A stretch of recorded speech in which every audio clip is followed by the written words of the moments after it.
बिहार में 2025 का विधानसभा चुनाव नजदीक आते ही राजनीतिक दलों की नजरें जो है वो एक बार फिर से मुस्लिम वोट बैंक पर टिक गई है। हर पार्टी खुद को मुसलमानों का सबसे बड़ा हितैषी बताने में जुटी है।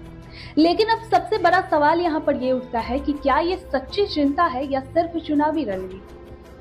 दोस्तों, बिहार की राजनीति में मुस्लिम वोट हमेशा से ही महत्वपूर्ण रहा है। राज्य की 243 विधानसभा सीटों में से करीब 50 सीटों पर मुस्लिम मतदाता निर्णायक भूमिका निभाते हैं और यही कारण है कि राजद, कांग्रेस, जदयू और अन्य दल मुस्लिमों को लुभाने में कोई कसर नहीं छोड़ रही। राजद ने हमेशा मुस्लिम यादव समीकरण के सहारे सत्ता हासिल करने की कोशिश की है। 2025 में भी तेजस्वी यादव इसी समीकरण को मजबूत करने की रणनीति पर काम कर रहे हैं। वहीं कांग्रेस मुस्लिम मतदाताओं को अपने पारंपरिक समर्थन के रूप में देखती है, लेकिन हाल के चुनावों में उनका प्रदर्शन कमजोर रहा है।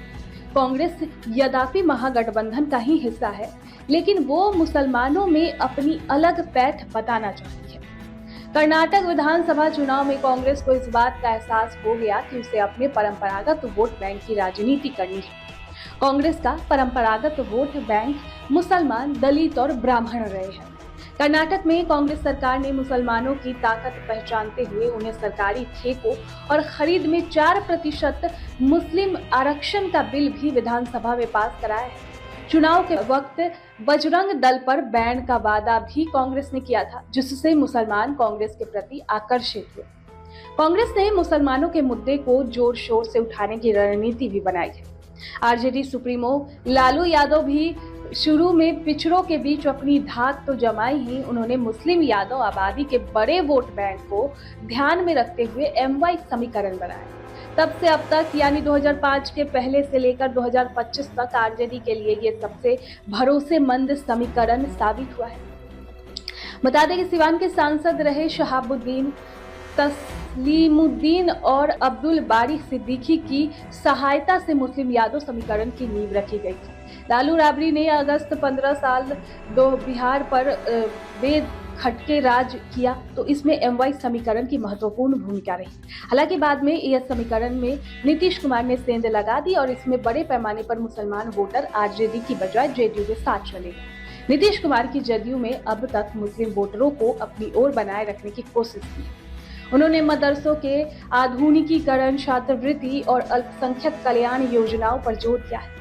लेकिन बीजेपी के साथ उनसे गठबंधन से मुस्लिम मतदाताओं में असमंजस की स्थिति बनी हुई है। बीजेपी ने पारंपरिक रूप से मुस्लिम वोट बैंक पर ज्यादा ध्यान नहीं दिया, लेकिन 2025 के चुनाव में वो भी एक नई रणनीति अपना रही है।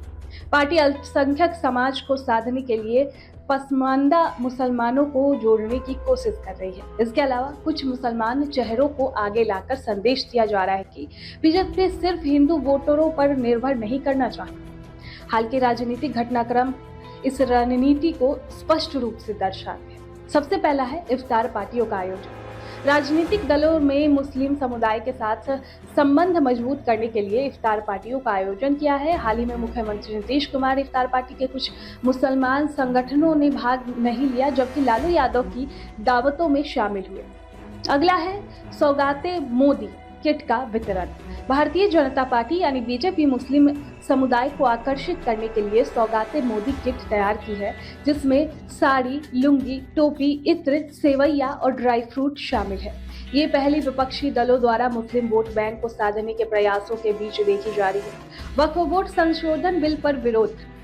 वक्फ वोट की मनमानी को नियंत्रित करने के लिए प्रस्तावित नए कानून के खिलाफ मुस्लिम संगठनों ने बिहार में विरोध प्रदर्शन किया है। इस मुद्दे पर विभिन्न राजनीतिक दलों की प्रतिक्रियाएं मुस्लिम समुदाय के प्रति उनकी नीतियों को दर्शाती है। इन घटनाओं से स्पष्ट होता है कि बिहार की राजनीति में मुस्लिम मतदाताओं को लुभाने के लिए विभिन्न दल सक्रिय रूप से प्रयासरत हैं।